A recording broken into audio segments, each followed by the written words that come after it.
atibatike zvechopu chopu. Patime yandiri kutotaura this video iko zvinezvi hana yangu iri kutorova nesituation yandiri kunzwa yandiri kuona iri kuitika iko zvinezvi pandiri kunzwa kuti zvoni Kembo Mohadi is in Zambia, Lusaka, for the second leg of his regional tour of liberation sites where gallant sons and daughters perished in pursuit of Zimbabwe's independence.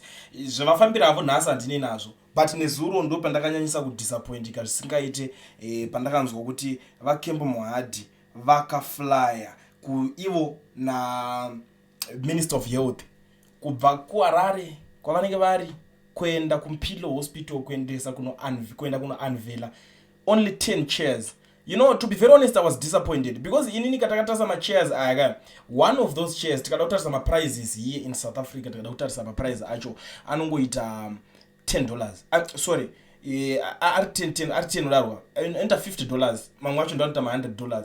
So tikada kuzoweka mates zvakanaka manje tauda kunyazotaurana chokwadi tichaona kuti ma chairs iwayo avakafamba avakakwirira ndege vobva vaenda na health minister nema resources muno kuti ndi his vice president anofamba ne security tight kumberi kwakasvika anobva anzotambirwa nemwechi mune mota dzake dzemota kedi yake.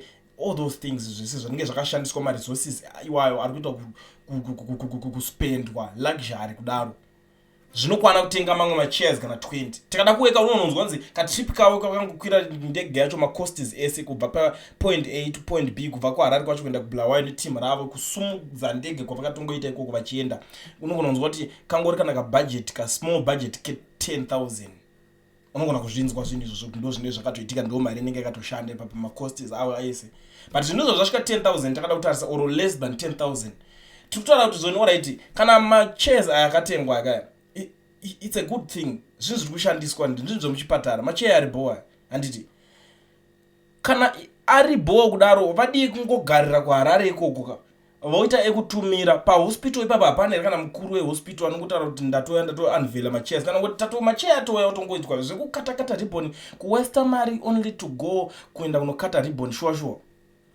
tonyatsoti tiri kuenda kupi tonyatsoti tiri kuitei senyika like I don't know maths dzacho ina ndiziri munodzirowa sei biso pamwe mimi ndimi munonyanya kugona kubata macalculator muchiweka sterek ameno chimbotirai kundiwekerawo maths kuti yakashanda sei. It doesn't make sense. Ndo paipa tinchiti Zimbabwe is not poor but is poorly managed.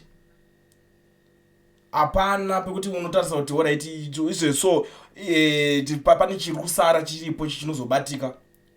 Because in the next 10 years or next 20 years pavachazoramwa nyika kuti ichisare muchitonga munotaurisa takura tichade kutura noise muchinyanya kuti taurisira muchinyanya kuti chenamira stereke nyika yedu nyika zvinhu zvenyika yedu tichasara tine chii chinobatika chichazosara chamunozosarawo makuti takazosara tine chakati chinobatika. What is that? Nyika inosara yango eshell yabviswa twese tunoonaka twapera. And these guys, they don't even care because of their age. Nyanya ne age yavo, they don't even care now.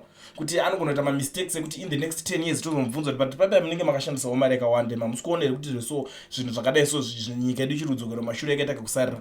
They don't even care because vanoziva kuti in the next 20 years vanenge vafa vese vasisipo. Saka unonobvunza uchinobvunza ani ipapo. That's what they know exactly. Saka kuti no saka tasara nemazuva mashoma panapa rega tipingonyatsorarama luxurious life yacho yeseyo. But the funny thing is so takangora vanhu vazhinji vakanyarara vasi kutombozviona hapana kana kawana one akambosumudzwa musoro kuti avhurike brain awake zvinhu izvozvo tozomirira tazoyata kuda kutaura toti bata kuapa mukupaonera apa totanga pamwe tikunyatsoma vanhu tichingovanetsa every day. Ayo ngatiwekera nemetsi zvakanaka totanga pamwe isusu takunetsa the next thing unongozonza aonaita zvechokwadi anenge atomboita kunge avhurika wacho nekuti saka padongochinjwa ka leadership yetozobona kuti zvingafamba sei. Leadership yacho ma leaders acho muri kumatrainer vari kutoendeswa kuschool of ideology. The next thing anenge atotrainer wacho achinzi leader wemufana wechidiki ari kutoinspire nevanhu ivava vari kutoti ngavabve ipapo ndo vaari kutodzidza kwaari kuti zvinoitiswa sei zvinhu izvozvo. Saka totongoona kuti hapana kwatiri kuenda tiri kungotenderera panzvimbo 1 ndo pacho patiri kuti hatina kuatira hapana kwakanangwa.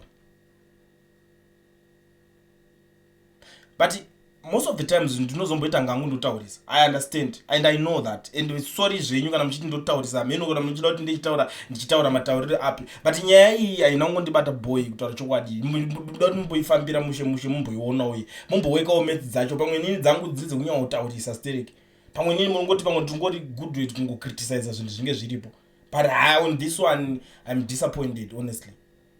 Unongomhanya uchingopinda mutege point A point B uchitonoita zvenigirira but pari kutambiswa mari. Imemi pachenyu you don't even care kuti waraiti kana makaisa maservices akadhakwa kumahospital because hamumboende muchinorapwa ikoko kumahospitals iwayo. Mutode kwenyu kumaprivate ningina munotoenda munotone mamwe madhokta anotokufambira kuZimbabwe because mune mari, you've got everything. Mutone dzimwe nyika dzamunotoenda muchitoflya muchinonorapwa out there. Kana muri good leaders, be like Nelson Mandela. Akati iye arwara hana kumboenda kunorapwa kunzoko, akarapwa make imomo. Why? Because akaziva kuti zvelevel rake mashandiro akatoita achishandira nyika aitomeka sure kuti zvipatara zvacho zviri kugadzirwa popo. Kwete zvatakazoona zvazvakuitwa nana Robert Mugabe kuti iye paangarwara angakuenda kuSingapore ndokwaenda achinorapa. Paunonzwa kuti ninge arwara anokwirana ndege oenda unorapwa out kure kure. Aiwa, this is unacceptable. Izvi zvimwe zvacho hazvidi kudaro. Alright, ngatitaure for example, munotaura kuti nanhasi panguva yatichiri nepfungwa dzamuri nadzo dzese idzodzo nesimba racho rese ramuinaro iroro. Mukutaura kuti mimi toramba tichingori nyika ingoti zvirwere zvimwe munzi hazvirapwe muno zvinorapwa kunyika yakati. Toramba tichingori vanhu varamba ngokwira ndege after ndege vachinorapwa kune dzimwe nyika. Zvigobuda zvinhu izvozvo shosho.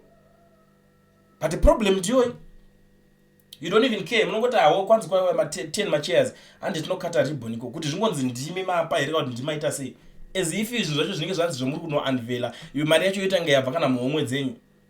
Alright, let's pretend kuti kana makadonata kana makadonata mari yenyu muhomwe hatina problem, but kana muchandoziva kuti munhu adonata anofamba achienda ikoko nemari yake yega yemuhomwe. Unoziva kuti zvacho zvikutondi $50 or $100 per chair. Umwe ndo paanobuda achingotambidza mwana wese mota. Mari ikutopuwa vanhu vaya maromba yachinzi ningi takupa mari yakati nemota yakawandisa zvokuti inogona kutokukavha problem yemachairs iyo zvakapera. Varume vaviri, vice ningirikini, vice president na minister of health vototi tikufambira kunounveila kunocheka kungokata ribbon kachigero. Kambonyanya odiko kachigero, asi ndo kanowedzera vanhu life here kuti ukakata maribbon akawanda mazuva ako epanyika anenge achiita chiwedzero. Zvanyanya odii. Tanyosvika papi tichazovei kana zvakadaro vana vedu vachazowani. Anyway, handisudi nyawapedza nguva nchinyautaura zvakawanda, ndatotaura pangu ndatopedza. Imi mupenyu mutaura utosangana mu comment section tichionesana nyaya pana. But before I disappear, muri Zimbabwe ndorongo kuzivisai kune vanhu vari South Africa wese anda kuregisterwa company nekuvhurwa FNB business account. Pane mufesi anonzi Owen Education Research, is the big company zvokutodaro, but akangozvininipisa kungoshanda nemaZimbabweans achikubatsirai. Zvinongodiwa chete kuti uregisterwe company yako kana kuvhurwa FNB business account, inongori passport yako yakapinda nayo munyika, bozi kuti hauna permit tikuzviziva. But the problem iyo iko yakwanisa kusolvwa nemunhu anonzi Owen. Torai number dziri pa screen, rowai ma screenshot, taurai naye, ma quotation zvakatokosha futi izvozvo, munenge muchitoita muchitoziva kuti saka zvinhu zvacho zviri kuda kuita sei, zviri kutangira papi zvichienda papi. Usazoudzwa neumwe munhu achikudza kuti inini ndinoda kuregistera ndinozokuitira chakati, izvo kuzoti muzochema, kana wachemedzwa ikoko usazouya uchizondiudza. Inini ndiri kukutaurirai kuti Owen ndiye ari kuita basa iroro, ari reliable, affordable. Vamwe zvimwe zvese tozotaurirana. Contact him on the numbers that are showing on the screen.